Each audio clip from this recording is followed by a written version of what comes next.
Hi everyone, welcome back to my channel. I'm Lamia and today I wanted to talk a bit about my Blender sculpting experience. Last weekend, for the first time in my life, I decided to try out Blender's sculpting tools. Usually I do all of my sculpting in ZBrush, but I decided I wanted to venture out and see what other options are out there. I streamed my first ever sculpt. That might have not been the best idea. Anyone who watched the stream might have seen that while I enjoyed it, it was somewhat of a stressful experience. Blender does a great job at being user-friendly, but there were still some things that I couldn't figure out on the fly, so I spent a few more hours after the stream playing around with Blender's settings, and today I wanted to share my absolute beginner tips for a smooth Blender sculpting experience. Please remember that I only spent a couple of hours in Blender so far, so this is a little bit of a case of the blind leading the blind. You might know a better way of doing things in Blender, in which case please share them down in the comments below. These are the things that so far personally worked for me, and maybe they will also help someone who is also like me, just starting out their Blender sculpting journey. Alright, now we're in Blender. This is Blender 4.0, the latest one on Blender's website. When the scene opens, you have this stuff in it. We don't really need any of this for sculpting, so let's just get rid of it. Let's add the icosphere and let's give it a few more subdivisions. Now we have something to sculpt on. Here in Blender you have these tabs at the top. So if you want to do some sculpting, you go into this tab and that's where you can start to do your sculpting. Let me first show you the main hotkeys for navigating the viewport. Middle mouse button will allow us to rotate around our sphere. Control and middle mouse button will allow to zoom in and out. And Shift and middle mouse button will allow you to drag. So now that we talked about the viewport navigation, let's talk about symmetry. By default, when you come into the sculpting mode in Blender, there is no symmetry enabled. So you only sculpt on one side of your model. Which can be what you want, but sometimes you might want to enable symmetry. In ZBrush you usually just press X, but here in Blender that doesn't do anything. To enable the symmetry you have it up here. You have the enable mesh symmetry in the X-axis, the Y-axis and the Z-axis. So let's enable the X-axis and you can see now that when we sculpt on one side it mirrors it to the other side. Of course you can also mirror in Y and Z-axis. And if you want to go a little bit deeper, you can click on drop-down menu, and here you will find, as well as the usual mirror axis, you can turn on radial symmetry. For example, let's do 8. You can see that this gives you 8 pointers here, and this is just something I quite like. It's nice for creating some swirly patterns and repeating patterns, and it's just cool to sculpt with it. Or I suppose if you want to sculpt an octopus, it's quite handy as well. So you can just, drag out some feet. Very handy tool, something I use in ZBrush a lot. Now let's have a brief look at Blender sculpting brushes. In ZBrush I usually use a limited number of brushes, maybe 4 or 5 for most of my sculpting work. Good news for ZBrush artists that are moving to Blender, most of the commonly used brushes in ZBrush have equivalents of some sort in Blender. I will now briefly walk you through the brushes that I would potentially use on a sculpt in Blender and explain the situations where I may use them and show you the shortcuts. Before we get further into individual brushes, it's worth mentioning something that's true for all of them. Each brush has 2 modes, additive and subtractive. You can access the opposite mode by holding Control while using the brush. Let me demonstrate. We have the draw brush selected, and if I just sculpt over my surface, you can see that it adds the volume to the surface. Now if I press Control and do the same, you can see the volume instead gets subtracted. You can change the size of the brush on the fly while you're sculpting by holding down the letter F on your keyboard and sliding your cursor left or right, so you can have big brush strokes and little ones. You can also change the strength of the brush by pressing Shift F and also dragging your cursor. If we put it to something like 0.65, you can see that it barely does anything to the surface, while if we put it all the way to 1, you can see it's drawing nice strong strokes. Of course, you can also do the same using these sliders on the top menu here, but then you have to move your cursor all the way there, which is not the most intuitive or quick thing to do while you're sculpting. Now let's take a look at individual brushes. When you enter the sculpting mode in Blender, the default brush that's selected is the draw brush. The hotkey for it is V. Don't ask me why the hotkey is V, it just is. It's the equivalent of standard brush in ZBrush. It's a nice brush to fill in volumes softly, and though it's not really the brush I would normally use, I may use it towards the finishing stages of the sculpt when working on tertiary shapes. Moving one brush down the list, we have the Draw Sharp brush. This is the counterpart of ZBrush's Damp Standard brush, and I do use this one quite a lot. The shortcut for this one is rather curious and has a little catch. If you hover over it, you can see that the shortcut says that it's Shift Spacebar and 1, but if you press all three of this, Shift Spacebar and 1, you can see that instead the pose brush gets selected. After some experimentation, I found out that the way to get to the correct brush is actually to press Shift, Space, then release Shift, and keeping space press 1. And now you can see that the Draw Sharp brush gets selected. Yeah, talk about intuitive shortcuts.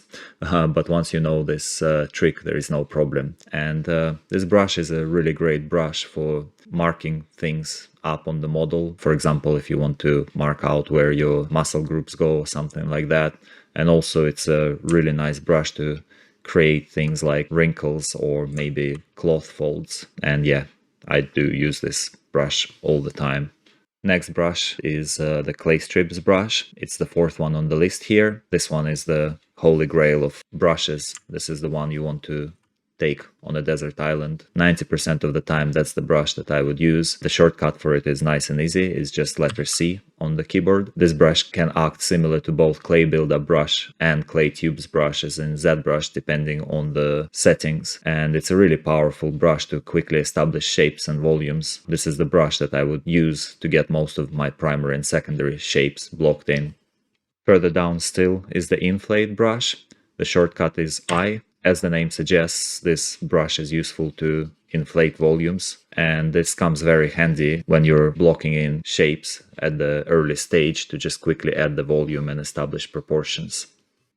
The next interesting brush on the list is the Scrape brush, and the shortcut for it is Shift T. This is the brush that is good for polishing surfaces and creating hard surface look. This is similar to Trim Dynamic brush in ZBrush or the Polish brush. Comes in rather handy when we're doing hard surface models, and it can also serve as an alternative brush for smooth brush if having a little bit more control over the planar changes in our model. Speaking of the smooth brush, it's the one that you can't see on the stack of brushes here, but it's easily accessible by holding the Shift button on the keyboard. And as you can see, that just smoothes the surface back out. Grab brush. This is the equivalent of the Move brush in ZBrush. The shortcut for this one is nice and easy. G for grab. A nice brush to just quickly adjust the proportions. You use the large enough version of it. In tandem with the masking brush, it's a really great one to extrude shapes. Another interesting brush is the Snake Hook brush. The hotkey for that is K, and it's a great tool for pulling out things like antenna or tentacles. It works best with Dyntopo turned on. This is something that I will cover a little bit later. Last but not least is the mask brush. This is a very handy one if you want to preserve or isolate sections of your model. Let's dive a little bit deeper into this one, as it's a really useful brush, and unfortunately it's not quite as intuitive as the ZBrush one. You can activate the mask brush by hitting M on your keyboard, and then you can paint over your model. The dark area that you've painted will become the masked or protected area. You can subtract selection of this mask by pressing Ctrl and painting over, or add by just painting over without holding the Ctrl. So now this masked area is the protected area. So if we switch back to the Clay Strips brush and try to paint over this area, you can see that the Clay Strips paint fine, sculpt fine outside this area, but they leave this area completely untouched, which is very handy if you want to protect certain parts of your model while you're sculpting others. You can invert the selection of the mask by pressing Ctrl-I on your keyboard, and this works really well in tandem with a grab brush if you want to extrude sections of your model, such as neck. We can sharpen or soften the edges of our mask by going to this mask menu up here. Unfortunately, I'm not aware of any keyboard shortcuts to do that in Blender, so you would have to go through the mask menu. But it gives some other interesting options, such as shrinking the mask or growing it. So if you have a selection already set, but you want to change it slightly by expanding it or contracting it, this is all done within this mask menu. When you're finished working with your mask, you can get rid of all the masking by pressing Alt and M on the keyboard. The default brush settings are completely workable, but I think that tweaking a couple of settings can make for a better experience. Keep in mind that these are my preferences and you might find that something else works better for you. It's definitely worth to experiment. The two brushes that I use most often are grab and clay strips, so let's dig into their settings. First, starting with a grab brush, the only setting that I want to change here is the strength of the brush. I'll show you why. So if we use the grab brush with its default setting of 0.4, you can see how far away the resulting pulled out mesh is from the cursor. So if I pull, you can see how far away my cursor goes and how far the mesh gets extracted. I find this very unintuitive, so I like to just set it all the way to 1. And now when we pull it out, where our cursor is, that's where the pulled out mesh is as well. That's all I do with this brush, nothing else to tweak here. Now let's have a look at the clay strips brush. As I said, this is the brush that you will probably be using a lot of the time when you're sculpting, so it's an important one to get fine-tuned to your liking. Here are a few things that I would change. First of all, let's select it by pressing C, and now let's open the stroke tab. And the first thing we want to change is the spacing value. The way I understand it, clay strips brush stroke is composed of single square alphas. The spacing determines how close each of those alphas are placed in a single stroke. It's easier to show than to explain. Let's start this off by putting the value to something really high, like 100. You can see that now when we draw our stroke, it's like lots of unconnected alphas.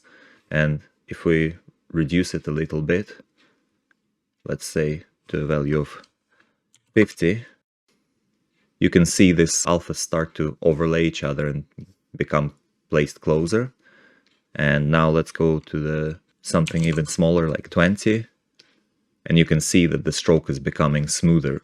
The default value here is 5, and I find that the one that looks best and smoothest to me is 3. Let's just change it to 3 and stick with that.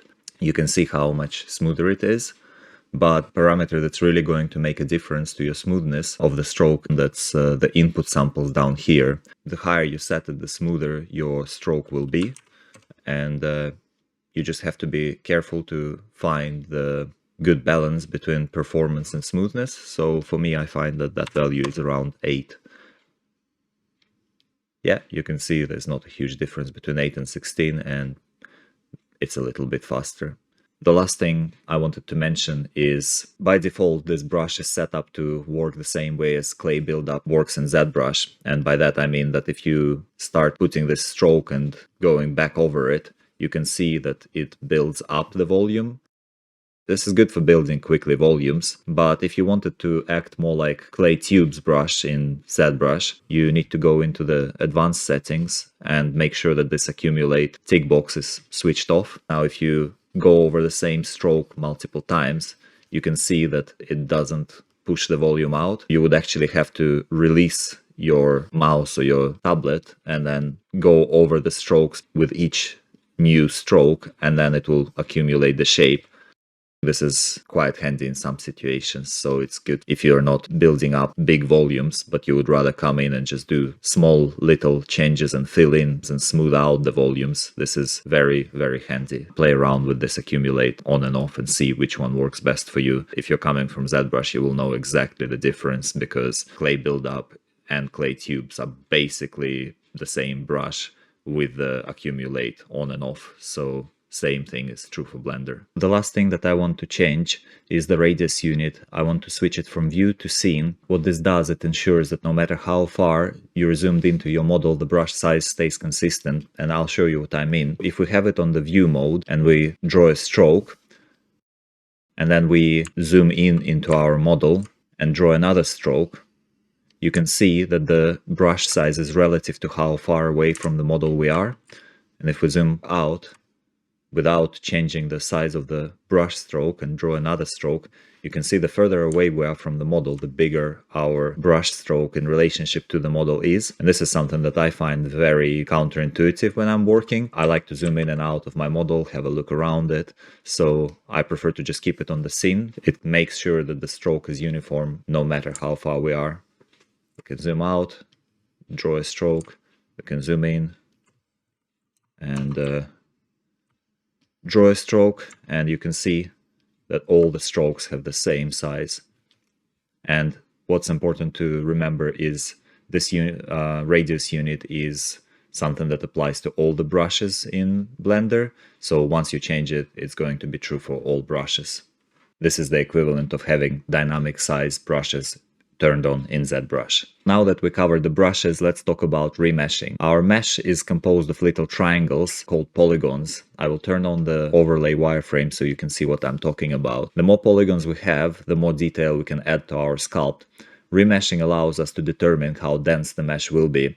When we're sculpting, generally we want to start with large primary shapes with a relatively low polygon count, so that we have better control, and then we move towards secondary and tertiary shapes by adding more polygons to work with. We can change the density of the mesh that we're working with by remeshing it. This is similar to ZBrush's Dynamesh workflow.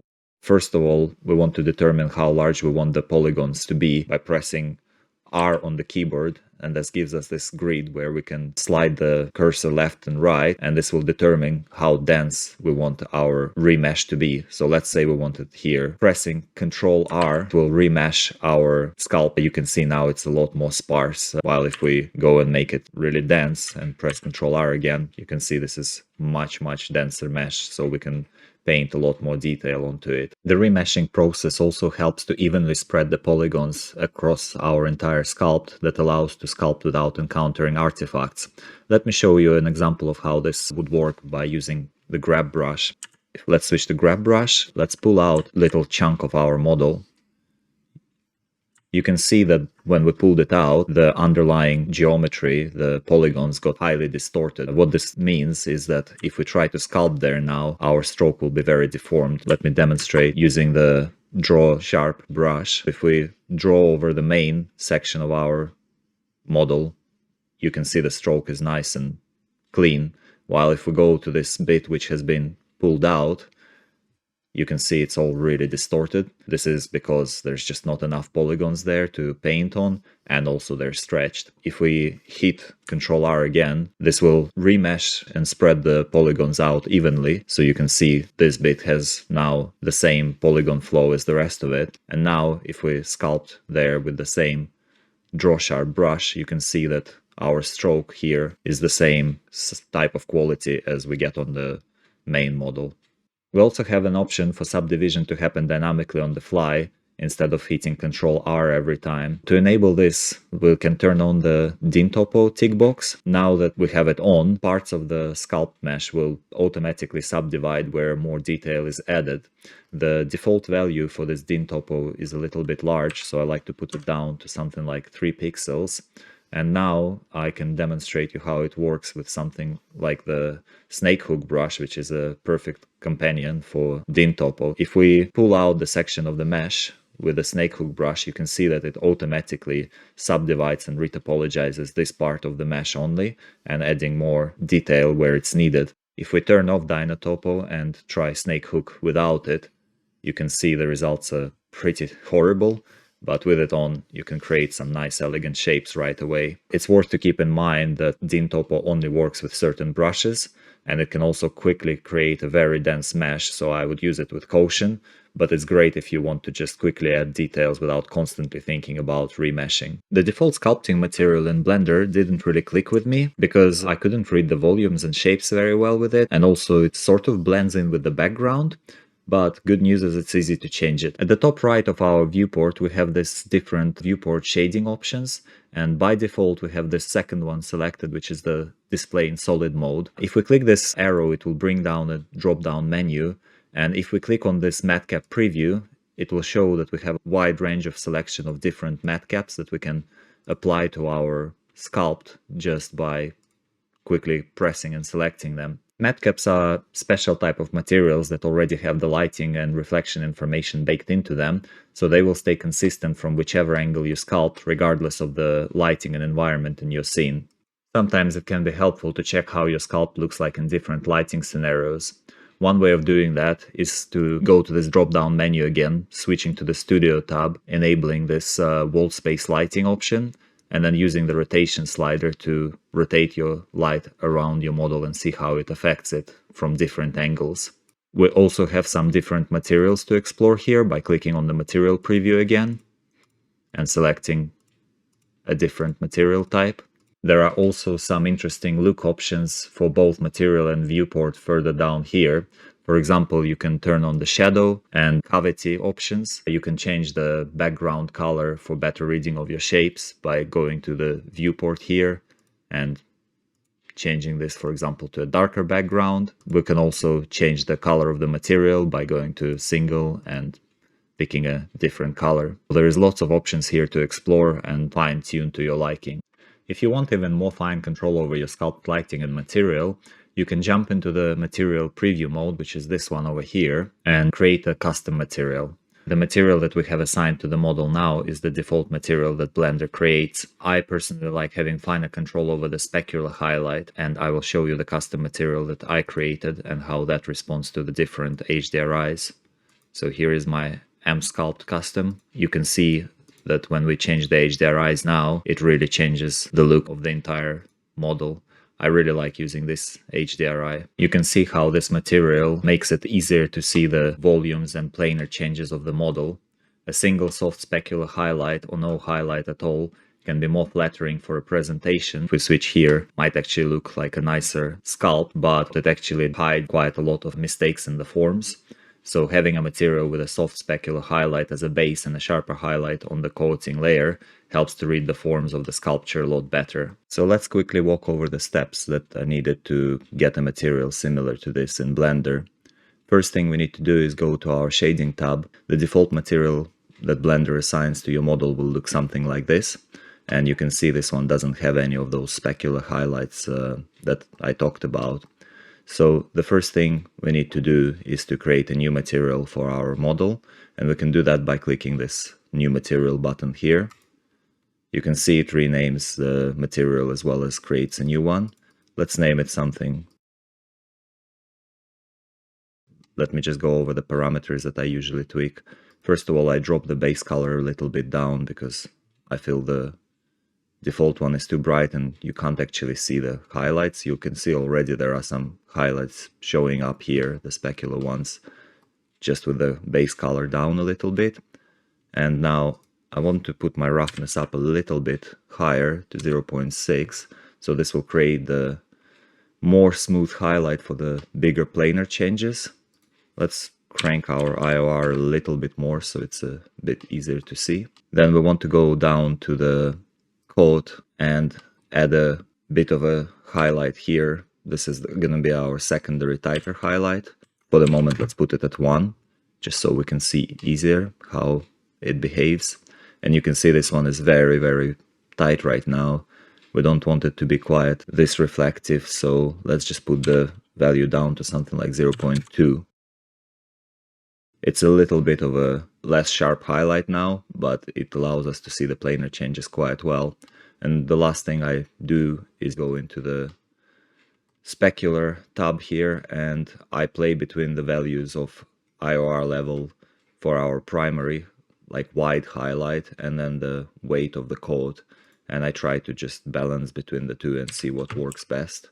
So let's say, I think mine has this one on 0.8 and the other one on 0.2. I think this is roughly where my custom sculpt material is. I think mine is a little bit darker, so let's just bring this further down, and you can see they're now pretty much identical. By all means, play with the values. It's not precise science, it's more art at this point. See what works best for you, what helps you to see the shapes better. Now that we have this material set up, we can control the lighting by changing the HDRIs, you can actually see it affecting the model quite a lot now. We can also rotate them.